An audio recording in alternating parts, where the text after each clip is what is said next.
How Republicans pushed social media companies to stop fighting election misinformation. 3 years ago, major internet platforms including Meta, Twitter, and YouTube responded to the January 6, 2021 Capitol riots with decisive action, suspending thousands of accounts that had spread election lies and removing posts glorifying the attack on U.S. democracy. Their efforts weren't perfect, certainly. Groups promoting baseless allegations of election fraud hid in plain sight, even after some platforms announced a crackdown. But since 2021, the social media industry has undergone a dramatic transformation and pivoted from many of the commitments, policies, and tools it once embraced to help safeguard the peaceful transfer of democratic power. The public got a taste of the new normal this summer, when social media was flooded with misinformation following the attempted assassination of former President Donald Trump, and the platforms said nothing. Though platforms still maintain pages describing what election safeguards they do support, such as specific bans on content suppressing the vote or promoting violence near polling places, many who have worked with those companies to contain misinformation in the past report an overall decline in their engagement with the issue.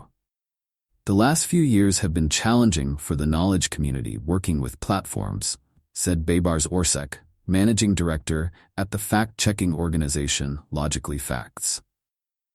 The impact of layoffs, budget cuts in journalism programs, and the crackdown on trust and safety teams at X, formerly Twitter, and other major platforms have set troubling precedents as we approach the upcoming elections.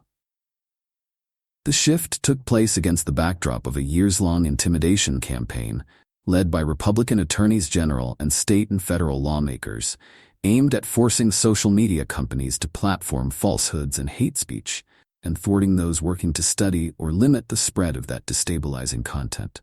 Those efforts coincided with the rise of a vocal cadre of elite Silicon Valley reactionaries, an increasingly ideological group that bristles at notions of corporate social responsibility. The people involved are among the world's wealthiest and most influential, with the power to shape the products and services used by billions, and they are growing more politically assertive, warning government leaders to back off or face millions of dollars in campaign contributions to their opponents, and laying down political manifestos that serve as litmus tests for startup founders who need funding. In Elon Musk's first appearance with Trump on the campaign trail this month, the tech billionaire called on Republicans to get out the vote, warning of dire consequences if they failed. Musk's role in reshaping Twitter into X, turning it from the world's foremost social media platform for real-time news into a hotbed of conspiracy theories and misinformation, in part by axing its trust and safety teams and watering down its content policies, has been well documented. The effects of that shift weren't limited to Twitter itself, however. Musk has played an undeniable role in reducing the social and political costs of tech platforms, walking back their earlier investments and commitments, said David Karpf, an associate professor in the School of Media and Public Affairs at George Washington University. Just as being the first to remove Trump's account in 2021 quickly led to YouTube and Facebook owner Meta following suit, Twitter being the first to restore Trump's account provided that much more justification for the other platforms to do the same. The industry retrenchment continued as YouTube and Meta relaxed their rules and chose to permit, once again, false claims that the 2020 election had been stolen. The platforms only ever took this as seriously as they felt like they needed to, Karpf said. If you want serious trust and safety from these companies, he added, then either it needs to be demanded the way it is in the European Union, which means actual regulation, or they need to be doing a cost-benefit analysis that says, this is important, not just for democracy, but for our own bottom line in the near term, because that's the only thing that has worked. Over the past several years, that cost-benefit analysis has increasingly tilted in favor of dismantling the infrastructure that social media companies built in response to Russia's meddling attempts surrounding the 2016 U.S. election. The pullback is most apparent in widespread layoffs that started with X, but that have hit ethics and trust and safety teams across Silicon Valley. Often announced in the name of efficiency, The job cuts indirectly revealed how many tech companies interpreted these programs as a drag on revenues rather than as a necessary product function. Tech companies have made it far more difficult for outsiders to monitor the platforms, creating blind spots in which false viral claims can thrive.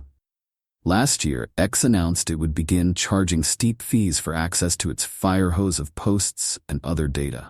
The change immediately triggered concerns that transit agencies and the National Weather Service would have to stop posting real-time updates that millions depend on. Musk quickly gave those organizations an exemption, but the paywall has affected civil society groups and academics who need large volumes of posts to study how false claims traverse networks. Misinformation researchers decried the outrageously expensive fees for accessing Twitter's firehose, but the complaints went nowhere. Prior to Musk, Twitter's data was given to researchers for free or at minimal cost. After the change, they were asked to pony up as much as $2.5 million a year for less data than was available before. A significant new barrier to transparency and accountability. X has touted its crowdsourced fact-checking feature, Community Notes, as a solution to counter misinformation, but independent analysts have widely criticized the tool as slow and inconsistently applied. In a similar move, Meta shut down CrowdTangle, a monitoring platform for Facebook and Instagram that it once promoted to election officials in all 50 states to help them quickly identify misinformation, voter interference, and suppression. CrowdTangle's data had shown that right-wing content performs exceptionally well on Meta's platforms, contrary to conservative allegations. Though the company said a successor tool would be even better, research published by the Columbia Journalism Review found the replacement had fewer features and was less accessible.